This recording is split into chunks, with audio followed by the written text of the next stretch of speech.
Good morning, Trent Faders. This is Joe Fonseca bringing you your warm-ups. Before we start, I want to stress the importance of doing these warm-ups on a regular basis. Make sure you take the opportunity and time to practice these. If you don't, we're looking at some type of injury, and we do want to protect your body as much as we can. So watch this video as many times as you need to get the warm-ups down and a good understanding, and then get moving. Without further ado, let's get started. We're going to start down on our back with hip crossovers. Please keep in mind that through all of these warm-ups, the belly button is drawn back into your spine, pulled tight. Deep breaths in through the nose and out through your mouth. Here we go.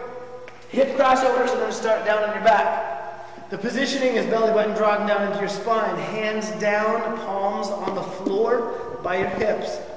I'm going to flex my toes up to my chin, and I'm going to have my heels touch it. Creating a pendulum style motion, you're going to drop your knees from left to right, letting them drop to the floor, keeping your shoulders flat on the ground. If you're doing this right, you should feel a good relaxation pull on the spine. Your hip flexors should be a little bit tense, and this is a wonderful thing. Every one of our warm-ups will be 10 from left to right, so total count 10 times.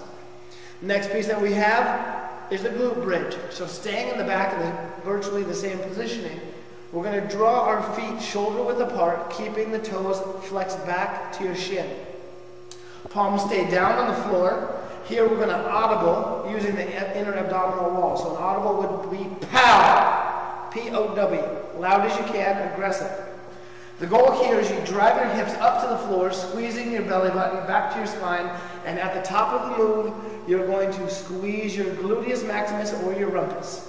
3, 2, 1, up, POW! Drop the hips back down to the floor, back up, POW! Drop the hips back down to the floor. You should very quickly start to feel ascension and tightness in your bum and your quads. This means that you're doing the movement correctly. If you have any questions, please ask. Also remember that we are doing 10 of each. From here, we're going to drop over to our side for our knee raises. You can rest your head on your hand or down to your bicep. It is important that you keep your shoulders and your neck as relaxed as possible. From here, you're going to align your hips and your shoulders in one straight line and also have them pointed directly up at the ceiling. You're going to have a slight flexion or bend in your knees. Heels and toes are stacked onto one another and also constantly flexed up to your shin. From here, you're going to drive your knees up to the ceiling, 3 to 6 inches, dropping them back down. The important thing to realize here is that we don't want to have any movement in the hips. So as you lift your knees, the body's going to want to drop backwards. This is not appropriate. Keep your hips level and square. Lift up the knees only to a point that the hips don't move. 3 to 6 inches is ideal. If you can get a bigger flexion in the movement, 9 inches to a foot, that is spectacular. But we expect that you're going to graduate to that type of motion. It will be 10 lifts, and then you're going to switch to the opposite side. 1, 2 on the left side, flip over, then 10 on the right. Next move, we're going to go over to our hands and knees into a dog position. You're going to keep your vision out 2 feet in front of you and flatten out your back. From here, it's very, very important that you continually pull the belly button down into your spine. Without any movement in the hips, keeping them flat and or square to the ground, you're going to drive your foot or your heel out behind you and draw it back in. The goal here is that you warm up the quads, the glutes, and your hip flexors. Notice that there is no rotation in the hips. Flat, level is the goal. Flat, level hips is the goal. Minimal flexion. 10 on the left, 10 on the right. Again, belly button is squared and tight to the back. Make sure that you are very comfortable with your breathing. Do not hold your breath as you flex your belly button. Again, kick the leg back, and in, back, and in. You have the option of alternating left or right, or you can stay left side 10, right side 10. All right, next movement that we have are going to be our alphabet ankles. We call them alphabet ankles because you're going to draw the alphabet with your foot in the air. The starting movement, your side view. Pull the shoulders down and back. When you pull the shoulders down and back, your next motion is to pull the hands backwards to open up the chest and cinch the shoulder blades tight together. From here, you're going to rotate your thumbs down and backwards to the wall behind you. What this is going to do is allow the shoulders to rotate down away from your ears, keeping them open. With your feet shoulder width apart, you're going to draw one foot out approximately 6 inches, keeping that belly button back to your spine. And then you're going to draw the alphabet with your foot. A, B, C. There's nothing wrong with doing the alphabet multiple times with one foot. Here's your front view, shoulders back, arms open wide, thumbs twisting backwards to the wall behind me, lifting the foot up 6 inches, and then draw your alphabets. There's no rush. The longer it takes, the better. The point of this is to give you some type of work on your balance. Your obliques, your side abs are going to get worked over every single time you create any type of imbalance or twitching motion. So take the time and do these alphabet A's. It is a fantastic thing to train your ankles and your knees as well. Next move is a rotating W. Keeping the similar motion in the arms and the shoulders as we did for the alphabet A's. Pull those shoulders back and down, twist those thumbs backwards to the wall behind us. What we're going to do is bring the elbows up at shoulder height. Level from the elbow to the shoulder.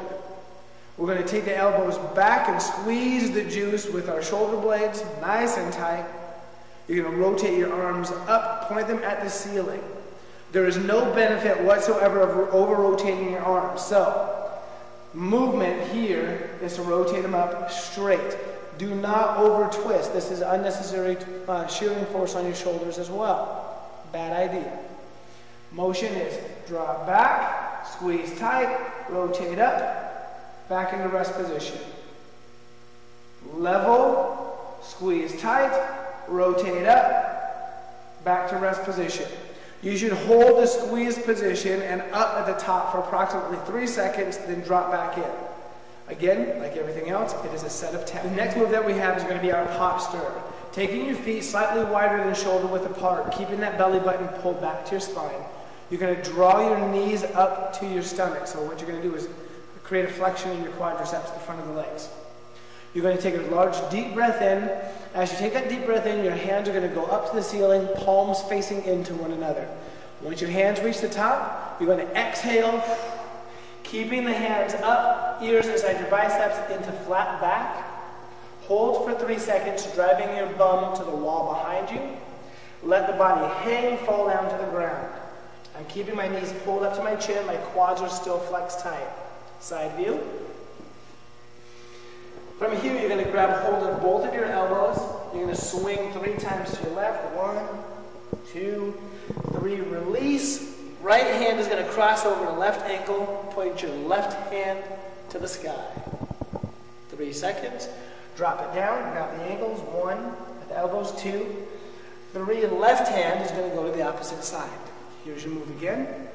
1, 2, 3. Left hand, right ankle.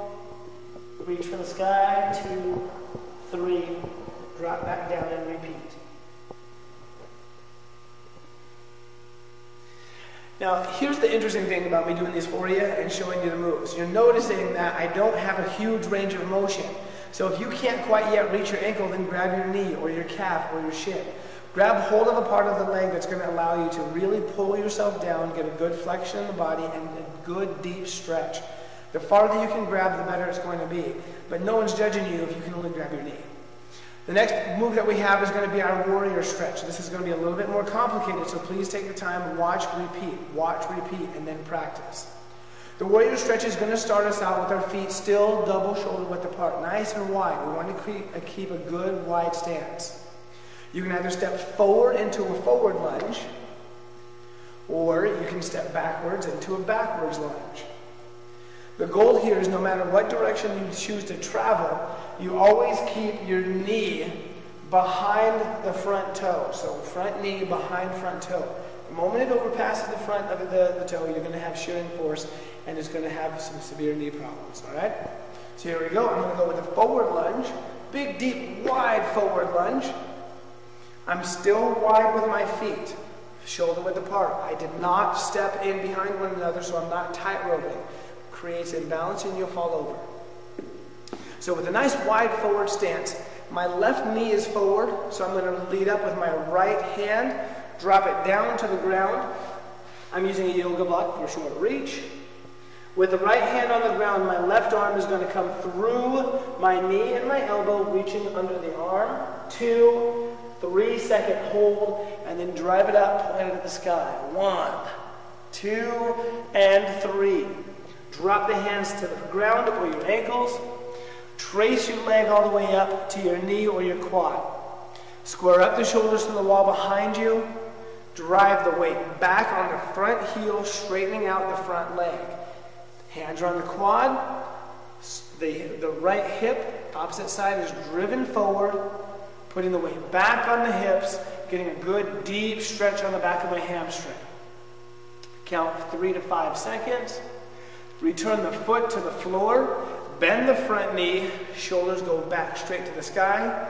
And I'm going to step backwards to keep any force off my knees. Backwards. Notice that when I land, my feet are still wide, not stuck together. Opposite side. I'm going to step forward with my right foot.